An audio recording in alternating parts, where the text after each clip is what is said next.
for all the babes who create their own life trends. Guys, we are in Villa Borghese, one of the most famous parks in Rome, Italy. And we wanted to invite you to have a picnic with us, guys. So I am going to get everything situated. Pierre is just checking to make Hi sure. guys. He's making sure that you guys can actually see me. Can they see me? No, for now I'm not sure. Okay. Maybe it's also my connection. Maybe. I hope, guys, you can see me. I think you can. Okay, guys, can you just please let me know if you can see me, if you can hear me?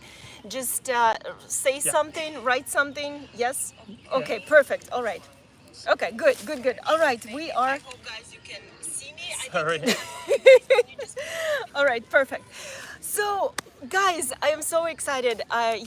Always the beginning of lives, I just want to give you a few kind of house rules, maintenance rules, things like that, just so you know, in case you are watching this live and it's already over.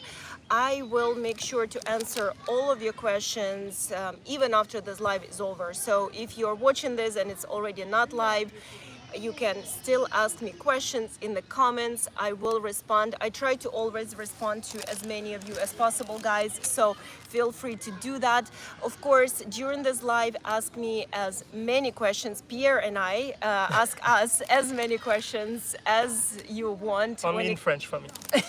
Only in French for No, Pierre. I'm joking. Ask us as many. Hello, Cord.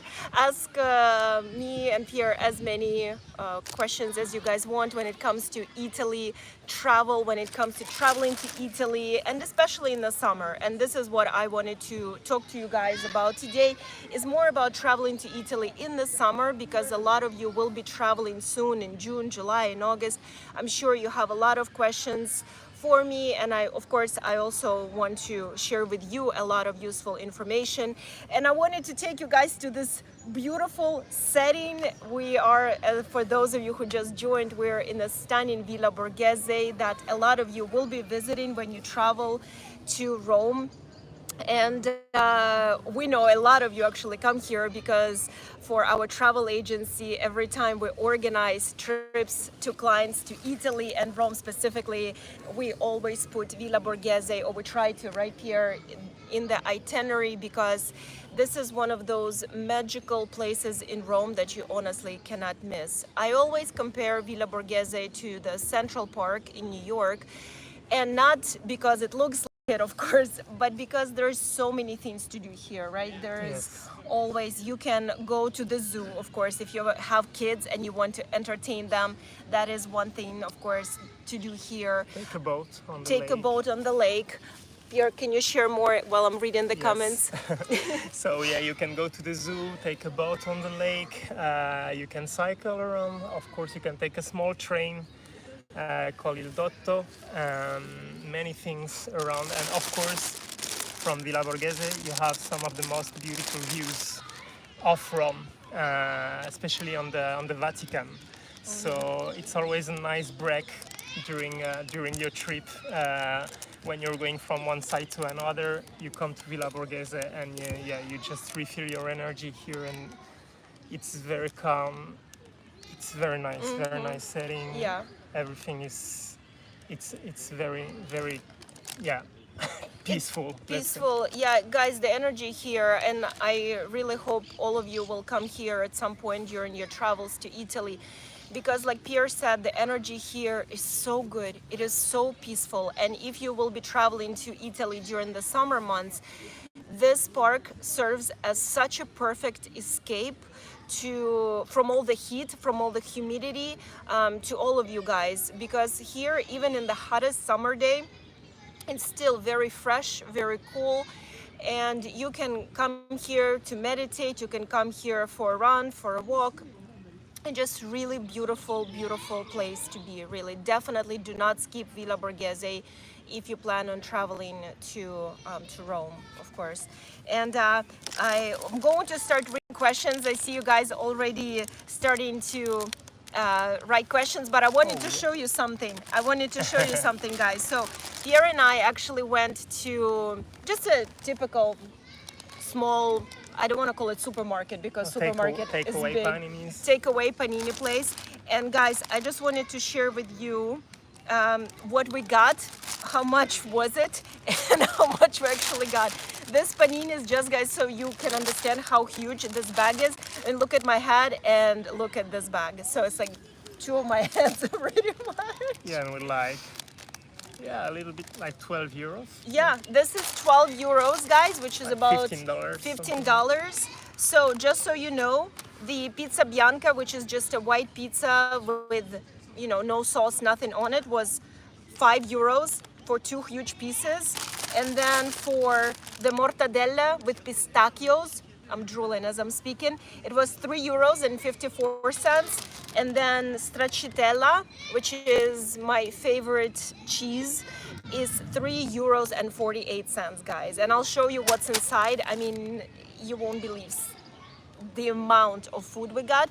So that's another incredible things to do in Villa Borghese. You can just grab sandwiches, you can grab some juice or a bottle of wine, and then you come here and you have an amazing picnic. So remember, in Italy, you can also you don't have an open container policy. So you can come here with wine and beer or any beverage of your choice. You can drink wine anytime. Yes. It's encouraged, guys. It's actually encouraged here. So you can really just come to Villa Borghese and just enjoy a beautiful picnic with some nice wine or juice or whatever beverage of your choice, paninis.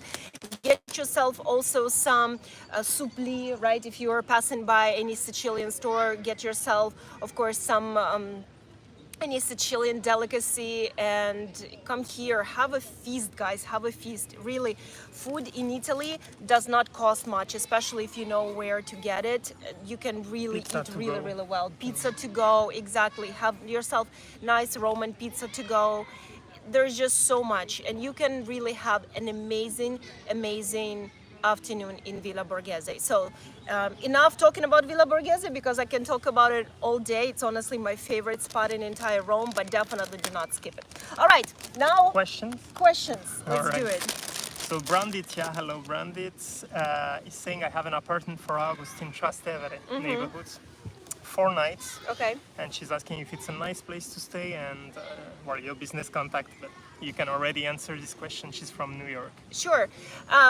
Thank you for the question. Well, first of all, so just so you know, and I talk about it in a lot of my lives and videos in general, Trastevere is the second largest neighborhood in Rome. So it is really big. So it depends on which side of Trastevere, because you can stay in a very loud neighborhood in Trastevere, and you can stay also in a very quiet neighborhood in Trastevere. Sorry for the noise. Thanks, Pierre.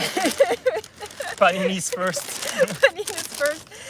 Yeah, just to show you guys, this is how big they are. This is what we got for what, $15. This whole thing, not each, 2 sandwiches like this for $15. Okay, so Pierre, you can go ahead. Go. Help yourself as I'm answering this question. So guys, pretty much with that said, Trastevere is quite large neighborhood. So it depends on what you want to see, and also in Rome in general, and what you're looking for. For example, things to consider. You have to definitely read the reviews and see just to make sure that your place is not located in a loud area of Trastevere, because Trastevere is the place where everyone wants to be at night. It is the place to be at night. So you find a lot of also American students who are studying in Rome. They're all pretty much living in Trastevere and hanging out in Trastevere. That's their spot. Also all the Italian students, all the just young people in general. So you will see on Saturday and Sunday huge crowds, Friday too and Thursday. Well, most nights of the week you will see huge crowds. So Trastevere gets very loud and very crowded. So you have to make sure, read the reviews for the place, make sure that it is not located in a loud area. You also have to make sure that you are staying in an area that is actually close to all the main sites, because Trastevere, a lot of people don't realize that. And when we start working with the new clients, sometimes they are telling us, Anastasia, how is Trastevere? Maybe you can find something in Trastevere for us. And we just always make sure to let them know that Trastevere is actually on the other side of the river. So if you want to be within walkable distance to Piazza Navona, Spanish Steps, Coliseum, and everything in between, just consider that it will take you a bit longer to get there from Trastevere, because you have to cross the river to get there. So it is still a walkable distance. You can still walk there, but it is going to be a longer walk. And of course, again, it depends where in Trastevere. Where you are in Trastevere. Yeah. And Trevi Fontaine, for example, it's about 35 minutes Walk. from the center of Trastevere. Yeah, so just kind of for you to have an idea. So it's not that Trastevere is a bad neighborhood to stay, but just consider where you're staying in Trastevere in respect to other sites, and just make sure that you know that you're not going to be staying somewhere where there's a lot of noise. And that is part of the travel agency job, is to make sure to put you in a place where you still close to all the main sites, but you're not on the street or in a place where there is a lot of noise. So actually part of huge job that our travel agency does, especially when we start building itineraries for clients and then booking things, is to make sure we're placing them in the best accommodations, the places that are, first of all, close to everything, that are convenient, they're reachable, easily reachable by foot, they're not loud, and of course they are in a safe area. So those are things that are very, very important to consider, and that is something I talk about in all the videos when I give you guys tips on traveling to Rome or Italy in general. Very important to know. Okay, I can talk forever. Oh, and the business information, you can find the website in the description of this live, and also you will find the email that you can send it to me or to the agency, but it is info@fabulousvita.com. So, and it is there, everything is in the description, so you can definitely contact us in case you have any travel needs. All right, Pierre. We have Next one. Veronica from New Jersey. Hi, Veronica. She say good morning, fabulous. Good morning. And I love all your tips and advice to travel to Italy. Thank Dress you. code, apps that really works, everything that you said helps. I love your podcasts. And yeah, she said that she'll be here in Italy next weekend, actually. Oh, wow. So she thanks you for. Oh, great weather. There's going to be beautiful weather. I am so excited for you. Have the most fabulous time, and thank you so much for your kind words and for support and for watching me. It means a lot. Thank you, and have fun. Enjoy Italy. Rosemary, that you helped last year when she came to Rome for her very first trip solo, and she loved it. So, and it was her first time on a plane. So you imagine. Oh my God, how was that experience? I bet it was very long, but I know it was worth it, I'm sure. We have Claudio. Yes, from Claudio. Montreal, Canada. And Ciao, Claudio. Ciao, Claudio. They will be traveling to Italy this summer. Okay. And they will be renting a car. Do I need a special international license? I think with the American one you can drive freely here. Yes, you can. You can. Sometimes they might give you a hard time. Okay, here's the thing in Italy. And Pierre, when he moved here, he learned this the hard way. Even though I come from France, which is not too far. Is that, guys, here in Italy, things really don't depend sometimes on the rules. Meaning there is not really set rules that everyone follows. It kind of depends on the person that you're going to get. So, for example, Pierre, do you want to share your renting a car experience in Italy in general, how it is every time we have to rent a car? What happens? Well, We rented a car, what, 4, 5 times? 5 times And recently, yeah. yeah. We've been renting a lot. every time we go there, and so we are apparently missing an information. So I say next time I will put this information. So I come the second time, and the second time they tell me, oh, but we need also another information, and so on. Yes. So there is always something missing. It depends on the person you get. I imagine it must be some kind of a rule, but it doesn't apply to everyone the same way. Yes. Let's There put is- it this way. There is So- definitely a rule, guys, but the thing is with Italy, and after living here for over a decade, of course, you kind of get used to it. Which one you want? This one. This one. You kind of get used to it because you understand that is the name of the game. But every person that is in front of you, even if you're renting literally the car from the same agency, so it should be pretty much the same thing, they will always ask you for something different. And sometimes things that they ask, sometimes you tell them, you say, okay, but last time I rented a car, the other agent asked me for the other thing, and so that's why I did it this way this time. And they say, yes, but we still need this. And then you come back the next time and you say, okay, here's everything, and you're so excited and convinced that you did it the right way, or the way that the previous agent told you. And then you come again and they say, yeah, but now we want this.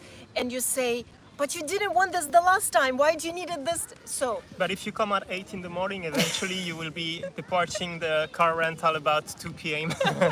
No, not We're that. exaggerating, guys. But the thing is, what I'm saying is that your U.S. driver's license should be okay, but it never hurts for you if you absolutely want to have no issues. It doesn't hurt for you to have international driver's license, just to be on the safe side, because like I said, they create rules as they go. It pretty much really depends Better on the to agent. be on the safer side. Yeah. In always. Italy, you always want to go extra prepared. Don't just go prepared, be extra prepared. And Rosemary, actually, the solo traveler, she's going to Sorrento next October. Oh, nice. And so if we have any suggestion about Sorrento in October, which is the high season actually. So Sorrento is a high season, and also at the same time it Or depends the when end of the high season. If it's exactly. End of October. It depends on when Sorry, in guys, but- October.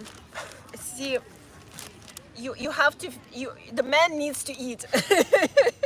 you have to let them eat.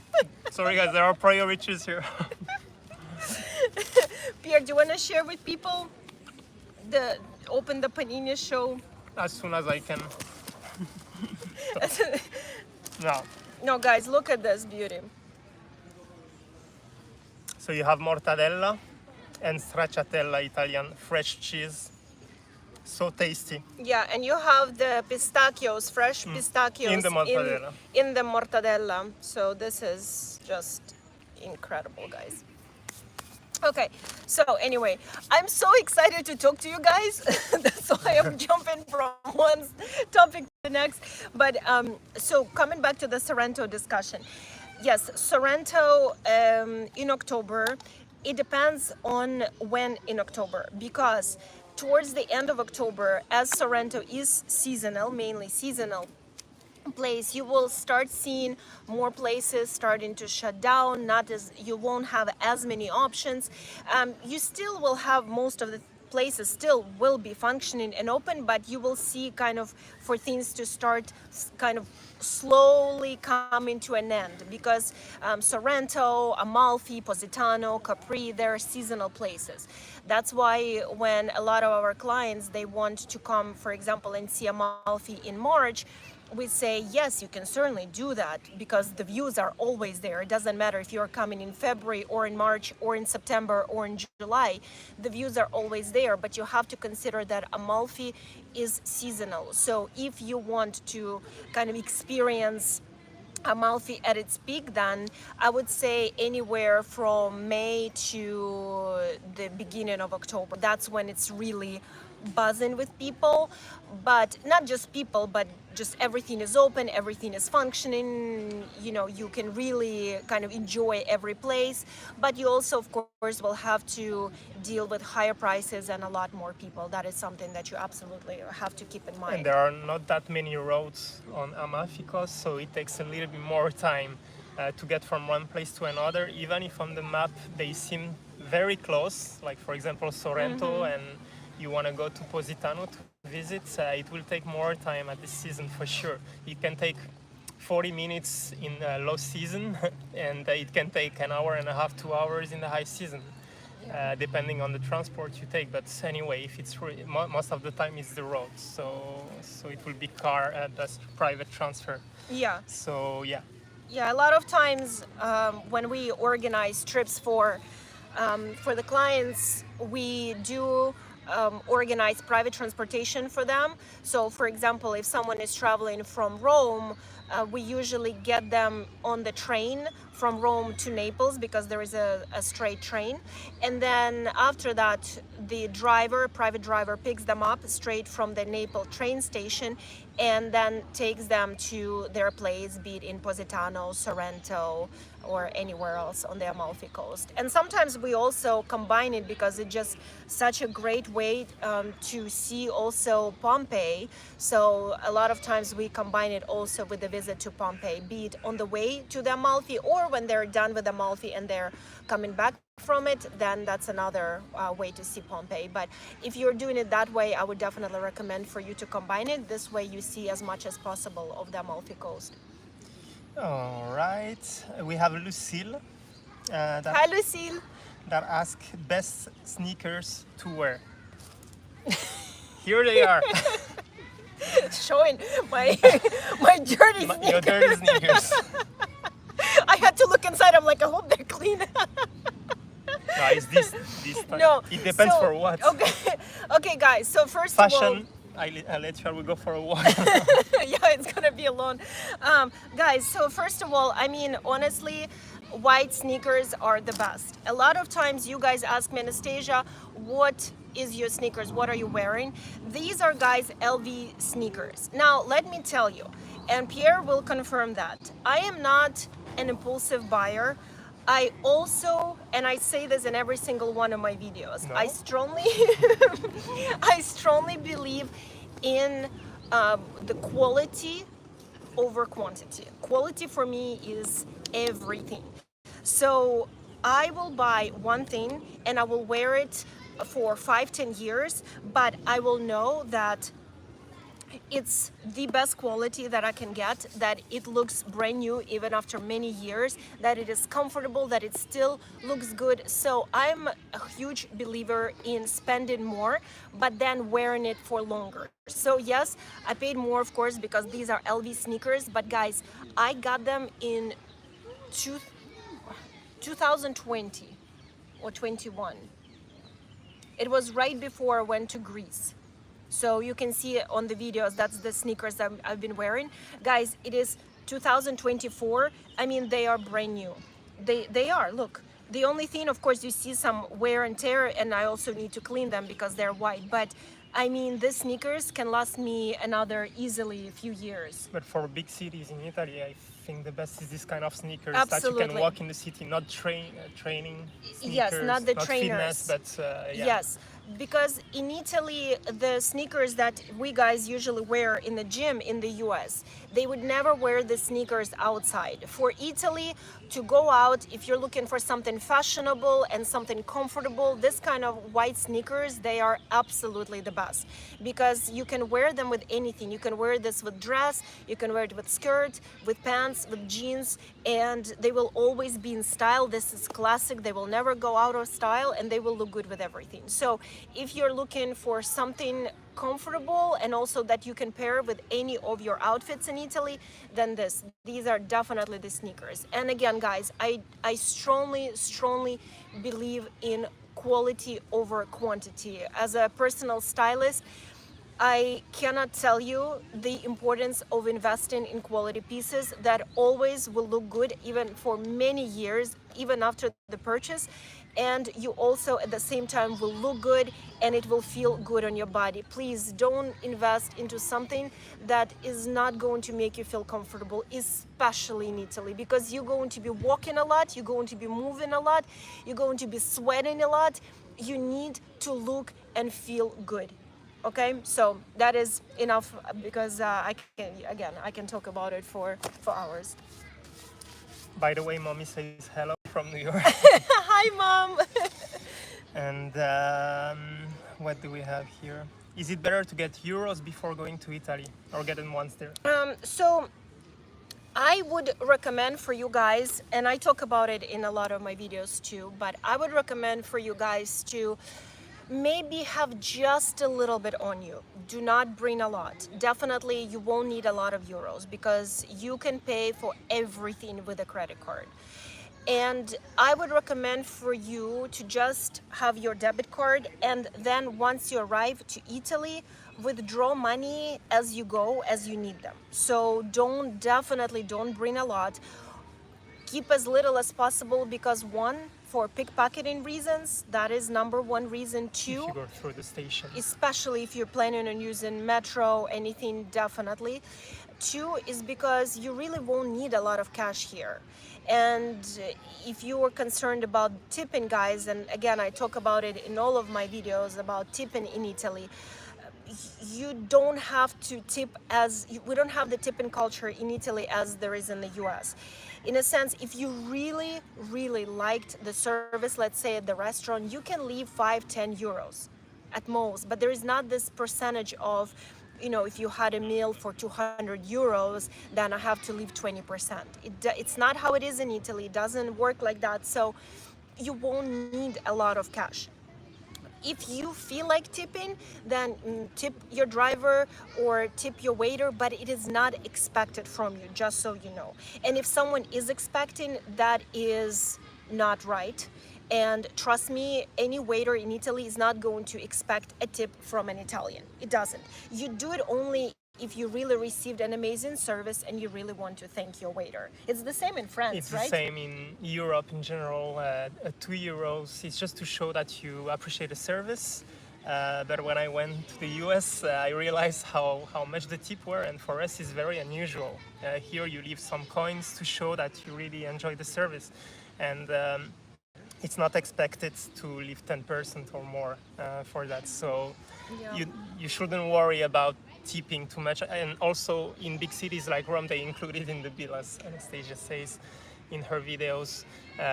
They include it usually. So if you check your bill, actually at the end when they bring it to the table, you will see that there is a small tip included. Yeah, it literally says, if you look closely, and a lot of times it actually says on the menu, it says cover charge per person. So there is already that included. So it's not like you are not leaving anything. Most of the restaurants now, they include the cover charge. But of course, it's nothing close to what it is in the US. And it was Pierre's first trip to the US in December. Yeah.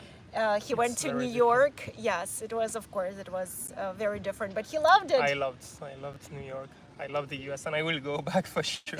Yes, For sure. next time we're going to the south. I'm Guys, taking you. it's the other way around.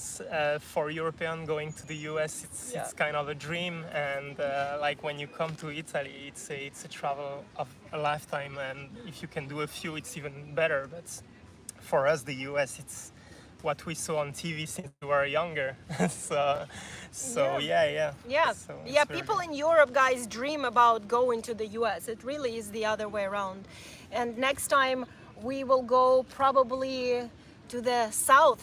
I'm going to take Pierre to North Carolina, where I grew up. So we will go and see a little bit of the country. Looking forward. Yeah. Next Okay. question. Next question. Oh, did I answer? No, one more thing about, I have to mention that.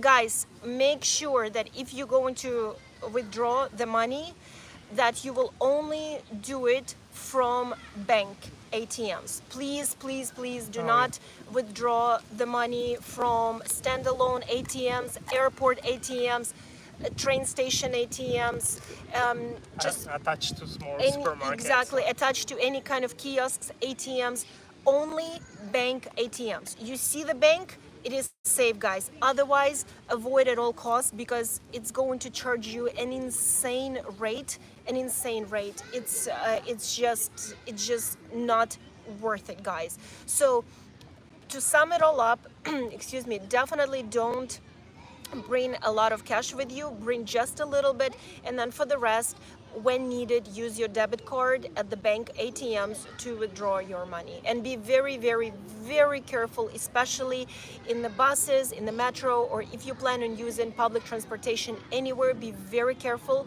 because they're professionals. They Yes. operate like this. So just be always mindful, and always have eyes on your belongings. Okay. What's the best airport to land in? Well, it depends In Italy- where you want to go. Yeah, it's in not Italy? precise, but if we're talking Rome, there is two airports. So the main one is Fiumicino. Yes, so in Rome there are two airports. You have Fiumicino and Ciampino. Fiumicino is where most of the flights from the US will be arriving, and then Ciampino is more for if you're flying, let's say, from Spain to Italy, or from Belgium to Italy. So you most likely will be arriving to Rome.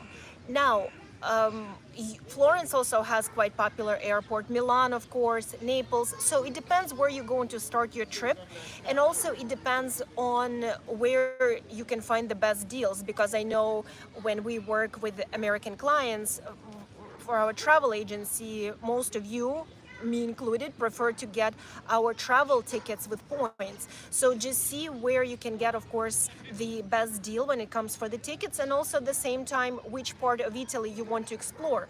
For example, if you plan on exploring north of Italy, then of course it will make sense for you to fly, let's say, to Milan instead of flying into Rome and then having to travel all the way to Milan. So it also depends on these kind of factors. Rome is quite central Yeah. in Italy. And Rome is central. the biggest, so I'm gonna try probably the the sandwich. cheapest too. Okay, Pierre, next question. Next You answer. question. Next question. Buongiorno, sono di US. Great Italian. Visiting Buongiorno, piacere. Piacere. Visiting Venice for a few days in mid-October. Any suggestion for off the beaten path things to see?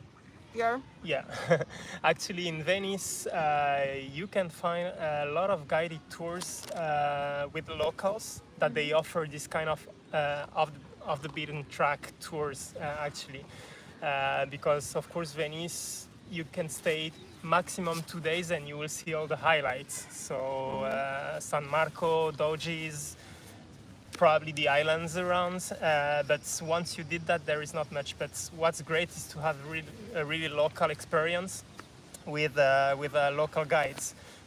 We have some partners that work there in Venice, and they offer this kind of tours. They were born there or around Venice, and they take you in the streets, in the small restaurants. You can have some tasting on the way, wine, food, etc. So Yeah. you can easily find this kind of tour for sure. Yeah, we just created an itinerary this morning, Yes. and the client is planning on spending 3 days in Venice, and we included one of those things into Yeah, because the in 3 days itinerary.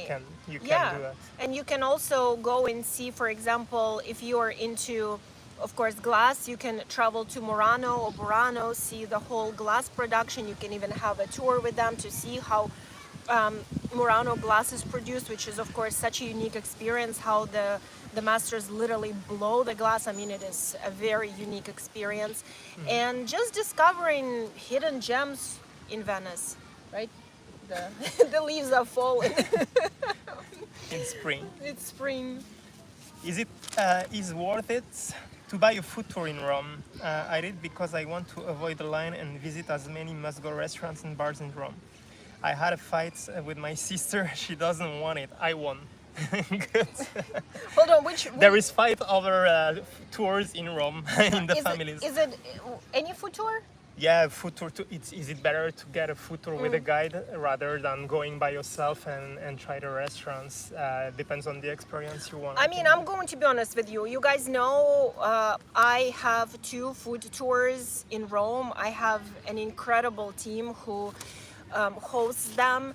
And I personally, when I just not just moved, but when I moved to Rome, I did food tours myself for quite a few years, so I really know well Italian cuisine, Italian food. I interviewed tons of chefs. You guys know I travel extensively throughout entire Italy, and I can tell you that if it's going to be your first time in Italy, even if it's not your first time in Italy, but especially if this is your first time in Italy, I definitely recommend for you guys to do a food tour at least once for a few reasons. One, because food tours will give you such a great introduction to the food scene in the region you will be in, because remember, every single region has their own unique food scene. So what you're going to be eating in Florence is different from what you're going to be eating in Rome, and vice versa, and that goes for every single place and region. So it's great to have introduction into that cuisine of that particular region, so you will experience really nice spots. Of course, you need to have a great tour guide and a great tour. Not every single tour is different, so you need to choose the right one. But if you find a great food tour, you will be able to taste the food of that particular region, and not only that particular region, but you will taste it in the places known just to locals. So you will enjoy the food of that particular region. You will have it in the places that are known to locals. And then at the same time, your tour guide after that will advise you on places where you can eat after your trip, or not trip, where your tour is over. So after your tour is over, so sorry, I got distracted by the, what's it called? I always forget what they called. You guys always tell me what they called, and I always forget. The Kind of trolley. four-wheel bicycle. Yeah, they were having so much fun. I was like, oh, that looks so much fun. Yeah, it's cool. Squirrel. That's one of the things you can do in Villa Borghese. Yeah, that is one of the things you can do. Or the bikes. You can rent a bike here too. Yeah, so pretty much food tour will give you that introduction to the cuisine of the region, and at the same time your tour guide will also be able to recommend you places that you can go to after the food tour is over. So he will say, or she will say, go to that gelato place, or try coffee there, or have a dinner Tips. at that restaurant. So they will give you tips. But guys, it is extremely important. It's extremely important to do one thing, which is, I think, one of the, I mean, every single service of the travel agency we offer is valuable, but I'd say that this is something unique that we do that most travel agencies don't do, is booking restaurants for our clients. So lunch and dinner is always booked, no matter where they are, be it Sorrento, Rome, Florence, Venice, Milan, Lake Como, etc. The reason why I'm saying this is I cannot stress enough how important it is to book your restaurants in advance, especially during busy season.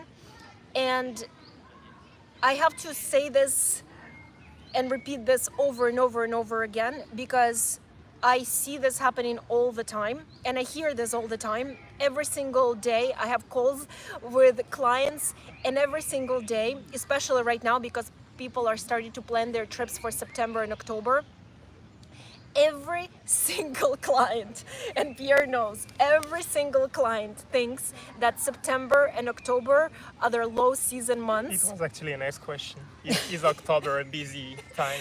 It is very busy. It is the busiest, guys. But she's worrying about the crowds, but September. You can manage it. September and October are two busiest months in Italy. But the weather is stunning. The weather is stunning. One more time for someone who did not hear me in every single video, guys. Please just keep this in mind. September and October are two busiest months to travel to Italy. It is not summer, guys. It is September and October. And every single client always asks me why. It is because everyone thinks exactly like you do, guys. Everyone thinks that September and October are low season months, and that is why they are traveling to Italy in September and October. They're trying to avoid the crowds, and then you all end up here together thinking, what the heck, why half of the United States is in Italy? It's because everyone has the same mindset, guys. Everyone is trying to avoid crowds, and everyone is coming to Italy in September and October. So Another thing it's is, just how it is. in July and August in Italy, in Rome, it's very, very, very hot. So it's not very nice to visit around. It's better on the coast, but on the coast it's also very warm, but you have the sea at least. But to speak about Rome, the summer, July and August, actually is not the best because it's very hot, and also a lot of Italians are taking their holidays. Because I noticed through Anastasia that explained me that there is more holidays in Europe than in the US, and in the summer they are all gone. They are all gone, so restaurants are closed, some shops are closed. Please share. Sorry, guys, I'm speaking with my mouth open. I mean, not open. No, and that's also, nothing. can you please share with well, mainly American audience, how many weeks of vacation people in France get? Legally, it's 5 weeks, so everyone gets 5 weeks. 5 weeks, guys. 5 But weeks. When we work, because the average rule for a week, business week to work is 35 hours in France. So if you work 38 hours a week, you can get it back as holiday. So you can increase your 5 weeks and have more. I used to work in a bank in France, and I used to have like 7 to 8 weeks. So it gives you time to travel around and Guys, see what's going on. 7 to 8 weeks, and it's not like Pierre had to work his whole life. I mean, you can see he's still pretty young. Not like he had to work his whole life to get those weeks. And I think in the US, probably even if you worked your entire life, you would get close to it. But yes, guys, I mean, it is there are unbelievable. advantages and No, of course, cons there's everywhere. pluses and minuses. For example, salaries on average, of course, are lower here than in the US. So, of course, there are some, things to consider. But yes, the amount of weeks they get per year when it comes to vacation, considering what they get here and what we get in the US, it's unbelievable. It is unbelievable. It really feels like you guys, half of your year is on vacation. It feels like you guys are on vacation half of your year. It really does. And then you add all the bank holidays on top. But it's true. We are doing nothing in France but drinking wine all year. That's what we do. Guys, we should just pack and move. We just pack and move to France. Italy is good for that. Italy is good too, guys. In a sense, I mean, they get a lot of weeks of vacation. I mean, honestly, Europeans in general. When I moved here, it was just something so.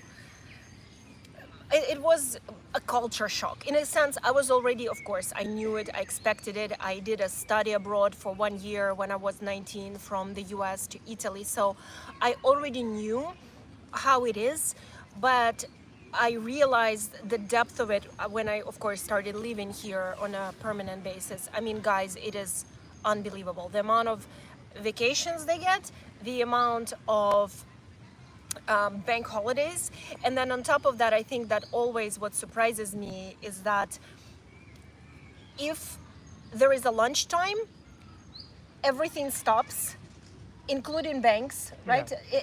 It's when I worked as a bank, I was investment advisor at the wealth management department for many years, and I worked my way up. I started as a teller, I worked in retail for a long time, etc., etc. It's not about me, beyond the point, but what I mean is that when we worked at the bank, we took turns. One is eating lunch, another one is working, and then when another one is finished eating, then you work. What's the point to open the bank if every client is taking their break also? Everybody's on break, so no point to open. So yeah, guys. And then, of course, I know that in the US, the way we ate lunch sometimes, not always, of course, but a lot of times is in front of the computer or in a car. I remember so often we would have co-workers, even though we had the whole room, to go and eat your lunch, but I think we were just sometimes so tired of each other. We're like, I'd rather eat in the car than with my coworkers. So you would have sometimes a person sitting in the car eating their lunch, which is here is like unheard of. It's something that you would never see someone do. If it's your lunchtime, everything closes. You have to either go home or find a nice cafe or find a nice park. You have an hour or two. You eat your lunch, you enjoy your time. There is no rush, there is no stress. It's just a totally different way of living. So It guys, really is. just be ready to take your time here. Yes, please. There is no, in Italy, guys, there is really no rush. There is no rush for anything. You can't rush them. You can expect something fast. It's just how it is. Everything is way more laid back for sure.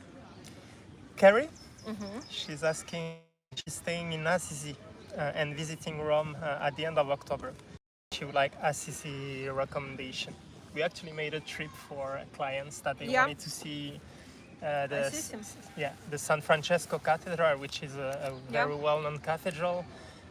It's actually one of the papal basilica in Italy, one of the 6 papal basilica. There is 4 in Rome, including St. Peter's that you all know, and 3 others, and there are 2 others, and one is in Assisi.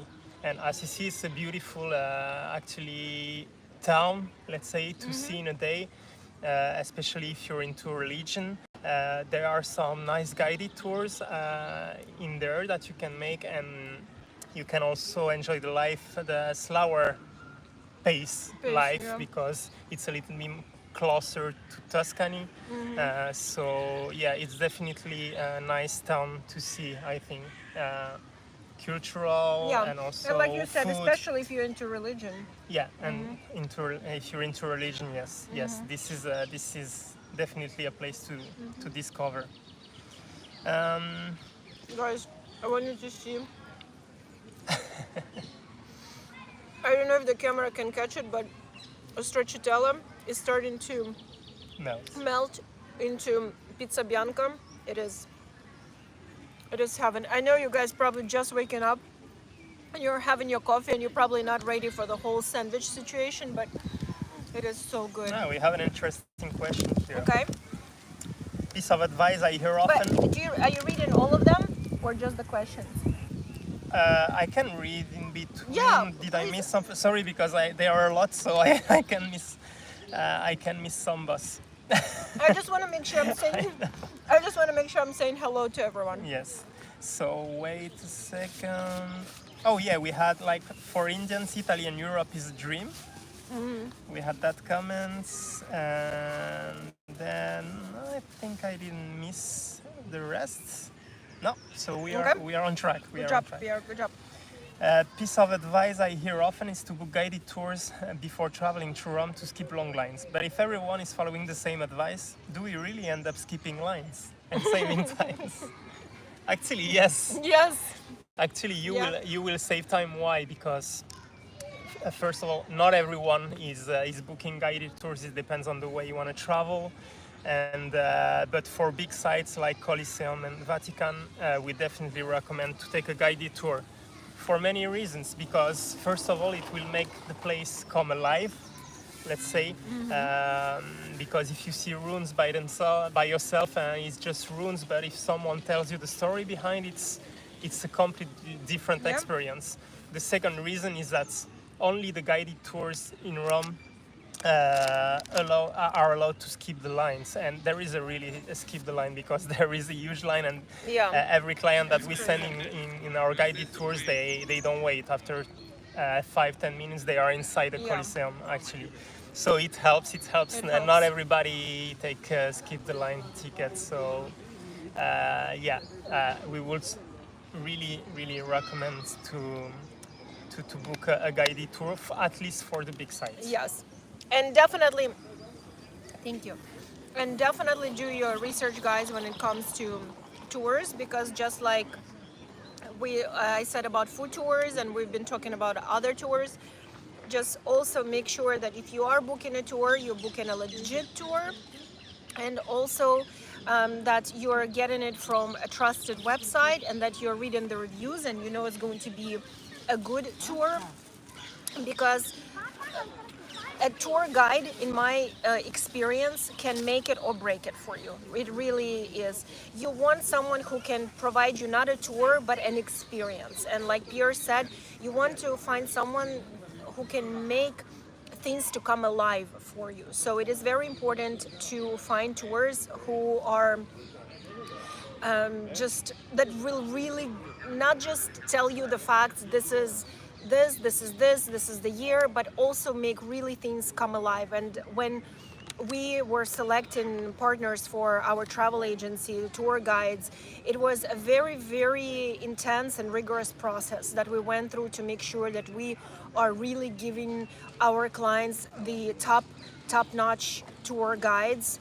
and they are really not only knowledgeable in what they do, but they also are enthusiastic about what they do, because it is not an easy job. A tour guide, you are doing and you are talking about the same thing over and over and over again every single day, but a tour guide should be able to tell the same story even after 1,000 times, like he's saying it the first time. And that is something that I was always very, very strict on when I was doing food tours myself. I always kept in mind that no matter how many times I am sharing the information, for people who are listening, that is their first time. So you can't skip, you can't slack, you can't just say, just because I said it so many times, I don't have the same enthusiasm. You really need to find tour guides who are enthusiastic and excited and love what they do. And that is more rare than finding a tour guide who knows his stuff or her stuff. It's easy to find that kind of tour guide, but tour guide who is really passionate about what they do, that is more rare but more important, in my opinion. Arun says Zurich to Milano train is my favorite. Yeah, because it's very scenic. Yeah, It's very picturesque. through the Alps. We should do it. Yeah. Haven't done it. Rosemary, I thank you so much. I love your videos. I will continue to support your channel. Have Thank a you. great sunny picnic. Big hugs Thank from you. Rosedale in UK. Thank you so much. Thank you. What months would you pick to visit? I guess you talked a little bit about it. Well, I mean, it depends for what. I know you guys maybe want me to just give you 1 month, and I will. I will. Okay. I will. I'm curious to know which one you prefer. It's May. May. I love May. And it's not because I was born in May.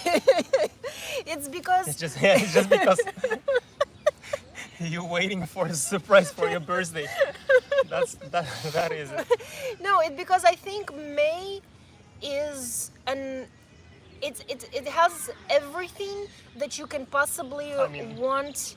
Look at the weather. Yes, out of your traveling to Italy, because you have this incredible weather. The weather by May in Italy already kind of stabilizes. You're not going to get rain.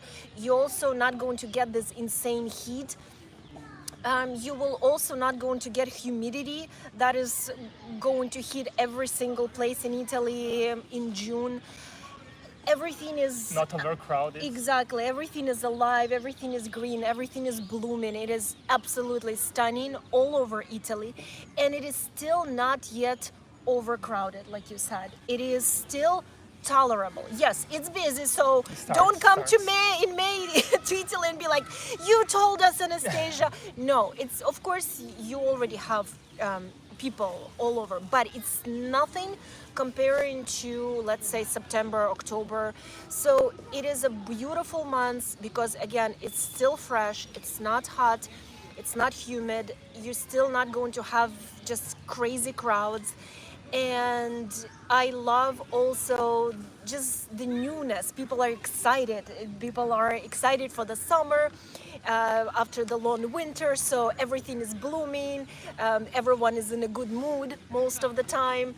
And I love food in May. The seasonal food, you guys know, in Italy everything is seasonal. So the food in May in Italy is absolutely fantastic. We start getting a lot of amazing fruits and vegetables. So just a beautiful, beautiful time to travel to Italy, in my opinion.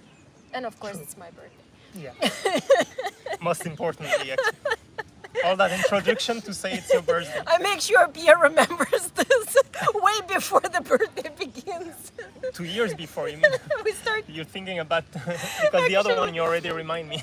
actually when it was my birthday this year, on my birthday for the dinner, I was already discussing what I want to do next year for my birthday. I love birthdays. I'm like a kid, guys. Every time I can celebrate a birthday, and be it my birthday or Pierre's birthday, I am so excited. And that is something that my parents kind of put it into us when I was young. My dad and mom always made something so big for the birthday. It was such a big deal, a birthday in a family, be it my dad's birthday, mom's. The funniest thing is, guys, and I know my parents are smiling right now as I'm saying this, is that my mom's birthday is one day before mine. So poor dad had to really prepare for and celebrate mom's birthday. May was also his favorite. Yeah, it was his favorite month, the beginning of May. And then he had one day of a break, and then it was time to celebrate my birthday. So poor dad, by the time it was done with the birthday months, he was like, no more, no more. So yeah, overall, guys, jokes aside, May is a great, great month to travel to Italy. So, all right, next. Oh, I see someone's hearts. Yes, Rosemary sends Oh. cute hearts. And Thank you. Aaron says that Italian food is famous in India too. You imagine how. Yeah, how of it course. I travels. think it's worldwide. I Yeah. think Italian food is famous. We have worldwide. Lucille that say booked place for dinner Osteria del Capelleri. Mm. Capellari. Will I be glad I did? It's not one I personally know, but what we can say is that for restaurants, it's not easy to choose when you're far away because, of course, you do things based on the reviews or what you heard, and the reviews on Google. Of course, they are not always reliable, but most of them are. Of course, if you have a really well-rated restaurant, but the problem is that if it's really well-rated, it can also really be very touristy. There is one called Da Fortunata, which is a great restaurant in Rome, but this restaurant, it's now very, very crowded, and you stand in line, and there are so many others that they don't have this, let's say, popularity online, but they are great, Yeah. and that's only local No. can know these. You need to try them, you need to be here and to try them. Yeah. So I don't know what will be your personal advice, but for that you need to get in You touch need with to people know. that experience You it. need to know. Because I guys made a video about, I think 3 years ago on the Fortunata restaurant. And when I was going there, no one was going there because it was during the pandemic. So it was mainly just Italians. It was when it was already coming to an end. Obviously, during the pandemic, everything was closed here. But when I went there and made a video on it, it was very, very, very Italian. Not very known to tourists. There were no tourists here, of course. So it was a great place, delicious food.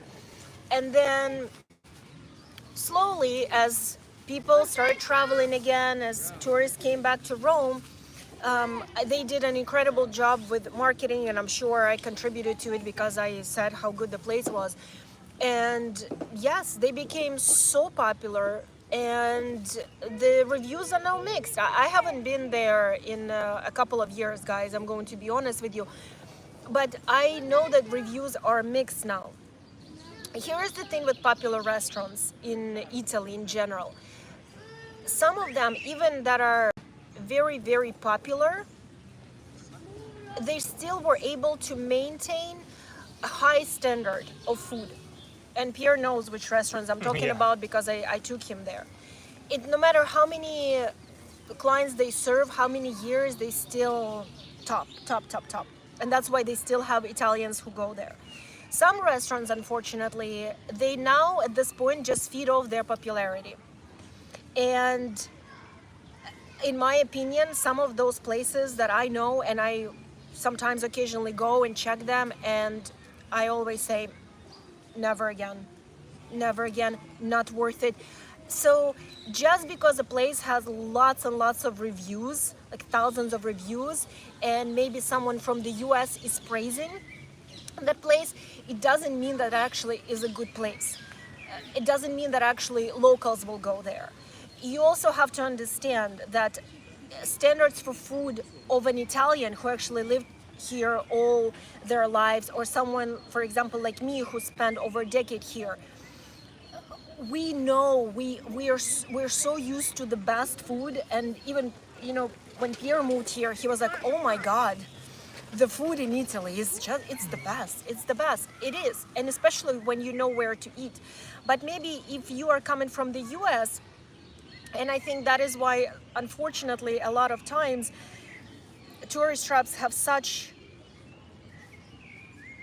mediocre food for Americans, is because they know that you're not maybe used to having, I don't know, 100 carbonaras in Italy. So your expectation is different than an expectation of an Italian for carbonara, let's say. So maybe you're not as trained in saying this is really good carbonara, this is a great amatriciana, this is not a good cheese and cacio e pepe, like this cacio e pepe needs to have a different cheese, or it needs to be less spicy.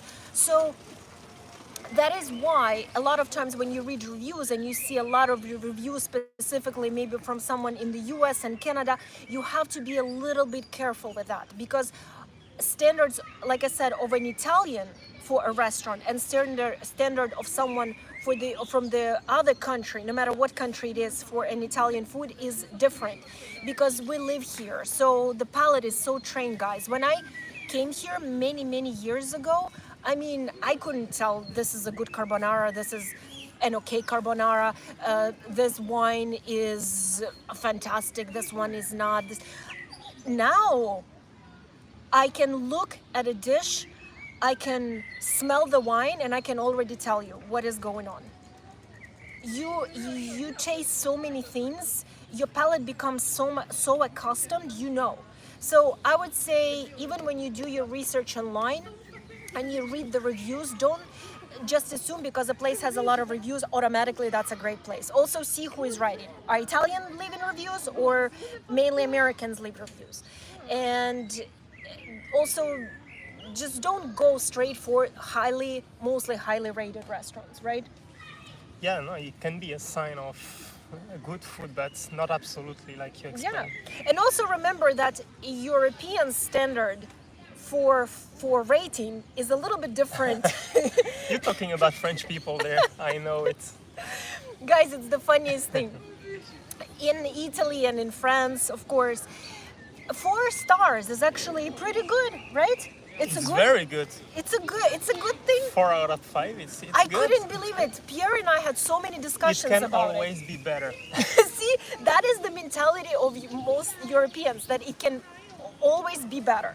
Or most of the time it can be But better. please, if you ever rate our travel agency, please rate it the American way. That's all I ask. Don't apply French concept to rate in our travel agency, guys. Yeah, because in France, it's interesting, even the way you word things. When you say pas mal in French, it means not bad. What they say mostly to a lot of things, right? Yeah, it's good. Yeah, when you say pas mal, which is not bad, it actually means for them it's Quite good. It's quite good. Whereas in the US, you know, a lot of times, especially at the beginning, Pierre used to tease me a lot because I would always say, "That's incredible! Wow, that's amazing! Awesome! Great! Excellent!" And he would be like, "It is? Really? Is it?" So it's just different. It's a cultural differences. So if you see that someone from Italy, let's say, or France, is rating a restaurant 4 stars, for them, in their heads, it's actually 5 stars most of the time. And to them, 4 stars is actually very good. But guys, don't get us wrong. When we say je t'aime, it means I love you. And it doesn't mean, well... So it doesn't apply to everything, you know. You guys just not as enthusiastic as we are in the US Maybe. about things. Maybe. Yeah. We have Janet saying thank you, beautiful lady, Oh, for your thank you, tips Janet. as always. Thank you. Um, recommendation for international travel and health insurance. It's a very general question. Yeah. What do you mean maybe by international travel? You mean, I guess, in terms of papers and everything? No, I think, well, yes, it's that, and also, I guess, medical insurance too. Medical insurance. Yeah. Well, guys, there are so many options these days. So many. Honestly, you have to look at different plans. You have to compare them. It also depends on the country, what is offered for the US versus Canada versus Australia versus India. Every place is different. And there are so many nowadays incredible, affordable plans on the market. Just Google, shop around, read reviews. You will find so many different ones. I honestly wouldn't even recommend one because again it's very specific, it's applied specifically to your case, because sometimes our clients are getting insurance if they have some medical Depends on the needs. issues. Yes, some of them are afraid, for example, that their flight might get canceled or something is going to happen. So it just depends specifically on your specific country needs, etc. But there are so many options these days. Really, you just do some research uh, and then choose the one that that is according to your specific needs and preferences. Depends on the type of travel you do, Yeah, I think. true. Also, if it's very adventurous, you will take, if you do hikes and you go very on an adventure, sport and everything, yeah, then you need to personalize your insurance when your travel insurance. If you do something maybe a little bit safer, on the safer side, you won't have the same needs. So it's very personal for this, but Yeah. there are a lot of offers, Yeah. I imagine. Around. And you guys also need to keep in mind that in Europe, strikes are quite common, which is true. It's the reality. I don't know what you're talking about. I don't know. It's the reality of living here. So that's another thing you need to consider when you're going to be getting insurance, because things happen. Like, for example, my dad was flying from New York to Germany, and he had a stop in France. Little did he know that that day, and they just announced 2 days prior, little did he know that France during that day is gonna go on strike at the airport. Which they never do usually. That's not true. So, of course, guys, his flight got canceled, and so he had to actually go, because we were trying to figure out alternative way for him to get to Germany. So he went from the airport to the train station. But all the trains were already booked because we weren't the smartest ones. Everyone figured out that that's the only way to get out of France at that point. So all the trains for that day were already booked as well. So he had to stay overnight in France, in Paris, and then take a very early train from France to Germany.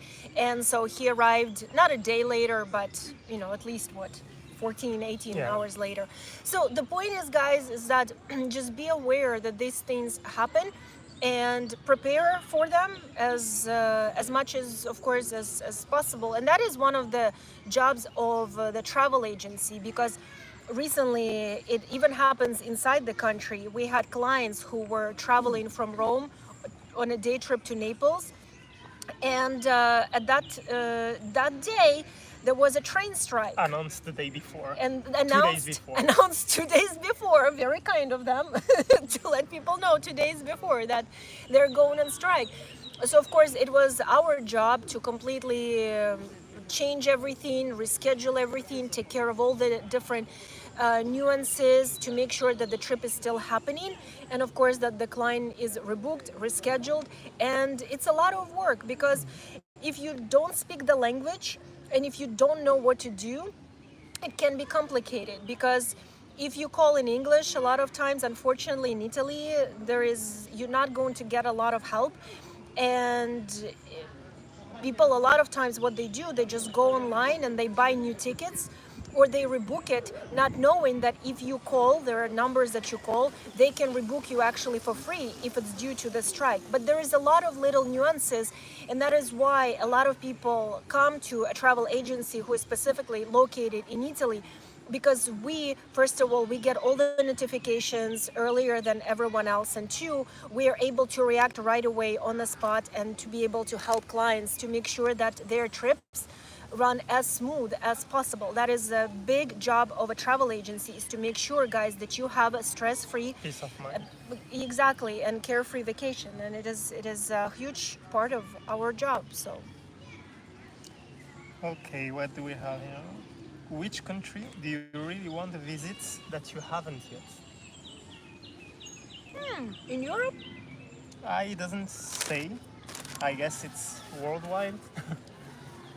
I guess so. I think recently, guys, I really started hearing a lot more than usual. I'm listening for next birthday. And I really I really want to visit, see how much fun you guys can be having here. I really want to visit Tokyo. Tokyo, yeah. Yeah, We talked about it. yeah, I really want to visit Tokyo. That's on the bucket list for sure. Yeah, I'm kind of really looking forward to it. I think it's something so different Yeah. from everything that we've seen and experienced before. It's going to be really beautiful. But in general, anything that has the sea, I'm in. Pierre and I were both such water people. We need the sea. We love it so much. So anywhere I can enjoy beautiful sea, I'm in. And sometimes it's the place you are, but most importantly is the experience you live and Yeah. how we see things, life. I think it doesn't matter where you are, if you have a great experience and if you're with the right person, your family, your husband, your wife, your kids, this will make a great memory. Absolutely. Actually. So, but there are many beautiful places to have great experience. Yeah, let's say. yeah. You just need to. It really, and I know that for sure, because of all the live experiences, it really matters who you're with, and I think one of the fun parts is that for us is that we have such similar interests in what we like to do, and so we love adventures. We love sometimes going a little bit even extreme when we start climbing. Hi, Mom, you didn't hear that.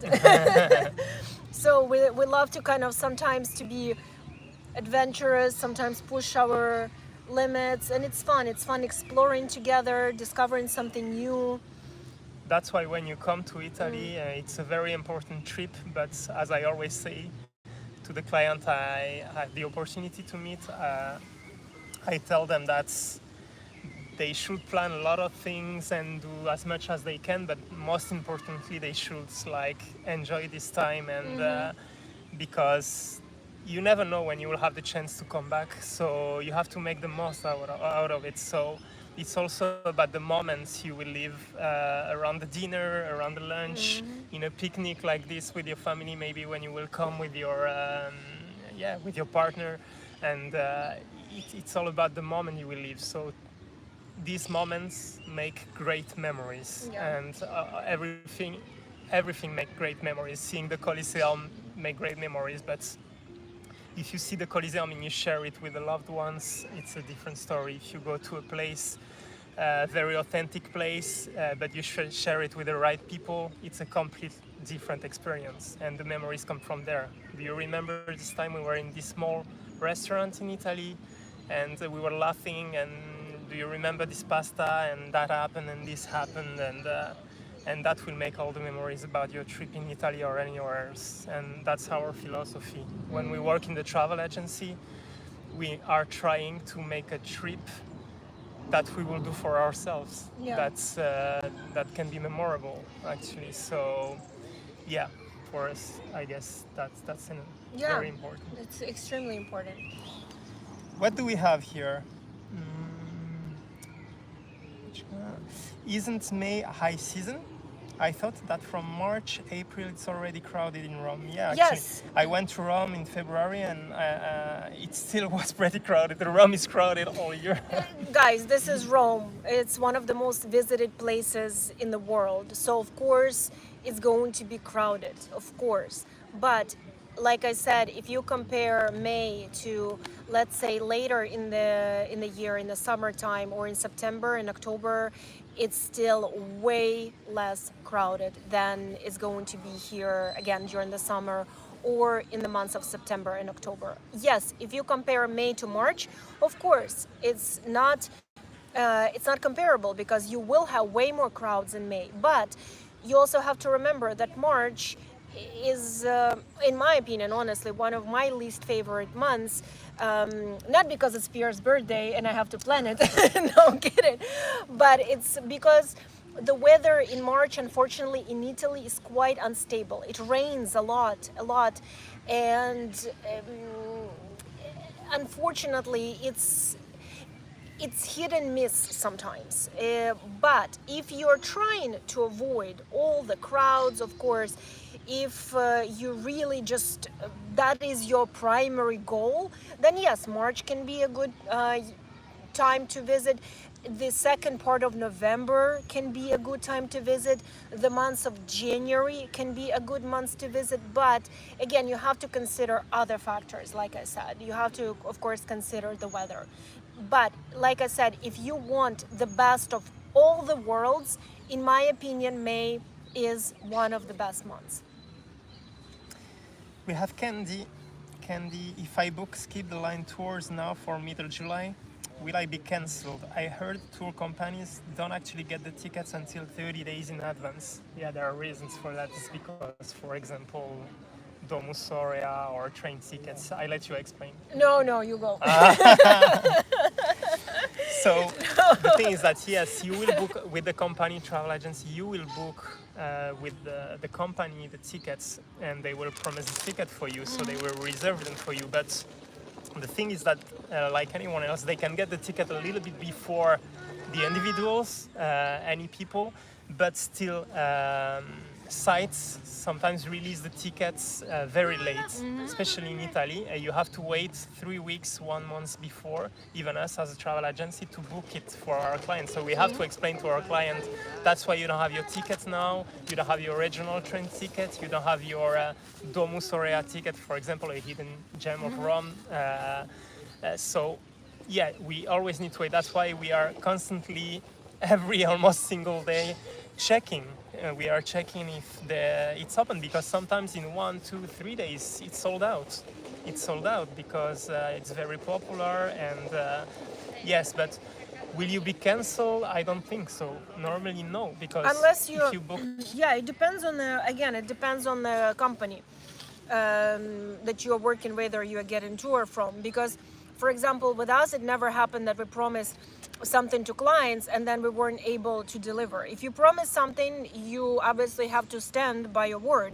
So yes, they sometimes, when the regional tickets, for example, are not released, of course we have to check every single day, and sometimes, like Pierre said, the regional train tickets can be released literally 1 month before someone travels. So you have to be on it every single day to make sure that you don't miss it. Or, for example, Domus Aurea, you have sometimes websites that are not legit, so of course you need to know, to kind of protect yourself from that. And two, sometimes, unfortunately, it happens that you have to wait literally 1 month, or even, like Pierre said, 3 weeks before the tickets to sites like Domus Aurea are released, and you have to be on top of it every single day. Otherwise, once they're released, they're going to be sold out like this. So there are a lot of, when we plan trips for clients and then when we book everything for them,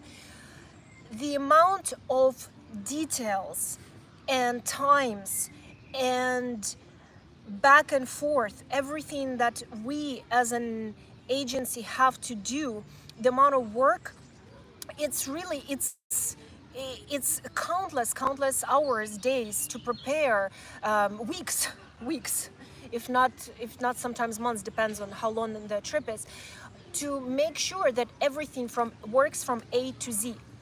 And it's a huge amount of work, and that is one of the reasons why people go with travel agencies, is because it saves them countless hours, tons of time, headache, constantly trying to figure out where to go, what to eat, which tour to book, when the tickets are released, how to get train tickets, which area to stay in Italy. There are so many nuances. How much time do you have between this and this Yes. site?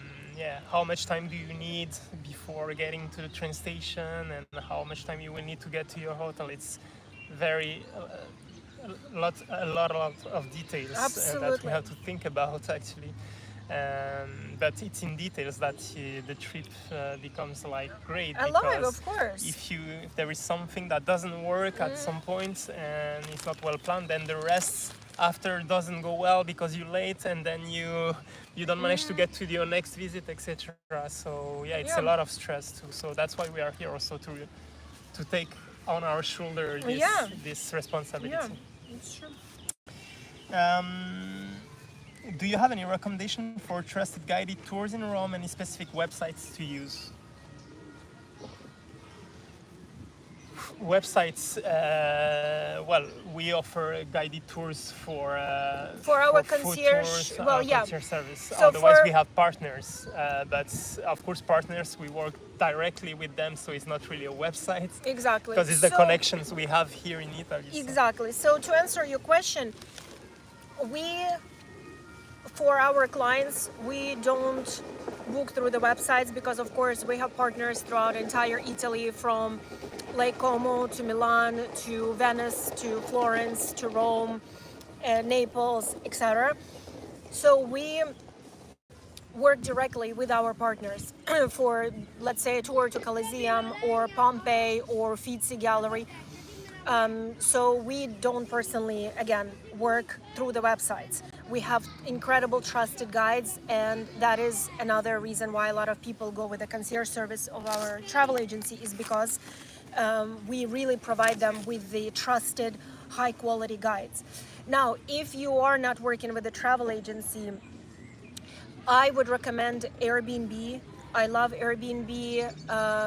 I think they have, of course, read the reviews. Always read the reviews. But they do have a lot of times great local guides. And if you read the reviews, you see great rating. You maybe ask them a couple of questions before booking. A lot of times you should get a very good guide. I think on Airbnb you still have this trust, kind of, it's not as commercial as some other websites. We're not going to say names. It's not as commercial. It's still kind of, you still feel like you are getting a local guide. So no matter which website you look, again, I would say Airbnb if you are going to be booking by yourself, but always do your research. Do your research, read the reviews, maybe ask a few questions, and just see if this is someone who is right for you as a guide. So someone who knows us apparently, Yes. but I don't know the name because it's Flick Fanatic 1. Hello from Saint Louis. Can't wait to see what you have planned for us next May 2025 and to meet you in person. So we will have to look into our, unless you tell us our name, to look into our clients that we're preparing for next year, because there are many. I know who that is. Yes? I know. All right. I almost had a piece of mortadella that fell out of my. Carl Of Antoni. course. Carl. Yes. Thank you, Carl. Carl, we just sent you an itinerary this morning. Oh, Yeah, so yeah, excited. you sent it this morning. Okay. Carl, we cannot wait to have you come to Italy. I hope you like the itinerary, and I'm looking forward to your feedback. Claudia says, thanks so much for the great tips. Looking forward to our vacation to Italy. Sorry for my English. And your suggestions. YouTube videos have made planning the trip so much easier. Thank you. My pleasure. My absolute pleasure. And I think that's a wrap for the comments. That's a now. wrap? All right. We did good. We did good. Last call for questions, guys. We have another piece of pizza to enjoy here. Yes. We still have all this to Waiting work on. for you. Waiting for you guys. So any last minute questions you guys want to ask, feel free. I hope this live was very helpful for you guys, because we try to answer, of course, as many questions as we could to the best of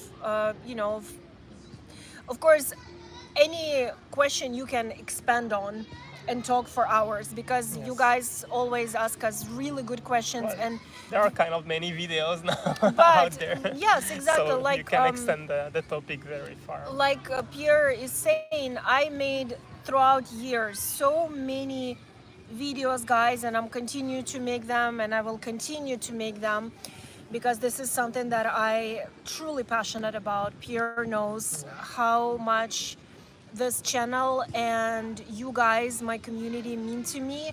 So I will continue, of course, creating things on different topics. If there is something I haven't created a video on, let me know. Always, I always listen. I always take in all your comments into consideration when I prepare the new video. So always please share your ideas. This channel is for you guys, to help you travel and to help you travel in the best way possible. So when you get here, you already as prepared as possible for everything that Italy has to offer. So definitely let me know if there is any topic that that you want me to cover and I haven't covered yet. But there is just such a huge library at this point of information on my channel. So if there is something that you don't know, then you can always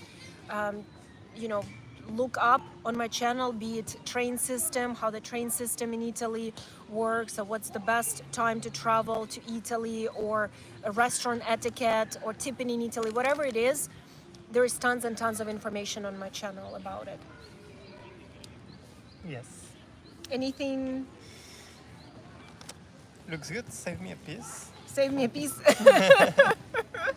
Pierre is going to destroy it, guys. As soon as the camera is going to be over, he's like, ah. I'm trying to behave for an hour now. Yeah, he's like, okay. I'm hiding the wine too. But No, I wish. We had some really good wine yesterday. Guys, the next video that is coming out is going to be on Castel Gandolfo, which is a great day trip from Rome. And we had an amazing meal there yesterday. An amazing meal. It was, what, 3 hours? Yeah, from We 1 spent p.m. to 4 p.m. We spent 3 hours in the restaurant. And I know you'll say, that's normal for Italy. Yes, but not every meal, of course. And 3 hours, was lunch. it's pushing it. It's pushing it. But it was really just magical. This Everything. restaurant is magical, guys. I will share it with you. Food service and the place. The ambience, The place is beautiful. Wow. stunning. It was absolutely stunning. So I can't wait to share that video with you guys and give you all the information. And I need to start working on it, putting it together for you guys. All right, fabulous people. You know what? I think it's a wrap. It's been so great hanging out with you guys in Villa Borghese, and thank you to Pierre, to our special you. guest, for joining us and answering questions from a European standpoint, from Always a a French pleasure. standpoint. Yeah, and that's Send it, me guys. tips from the US when I will be going there. Let's see. Babette is saying, we were there in July last year. We want to go back. If God's willing, I want to go back for pistachio gelato. Yeah, and that is the danger of living in Italy, guys. All of this is available to you at all times. It's the self-discipline you need to have in this country is... Or you decide not to have it like me. Yeah, So, all right, guys, it's a wrap. Otherwise, it can be like hours. I mean, it can be like a reality show where we can just, have the camera on 24/7 and you just see our lives. But Jeff says we're visiting Italy this summer, Milan, Rome, Florence, and Sicily, coming from Canada. Have fun, guys. Have fun.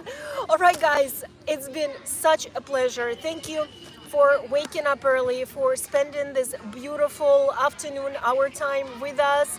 We're so grateful, and I truly hope that you guys got a lot of useful information and that your travel to Italy is going to be as special, as memorable as you want it to be.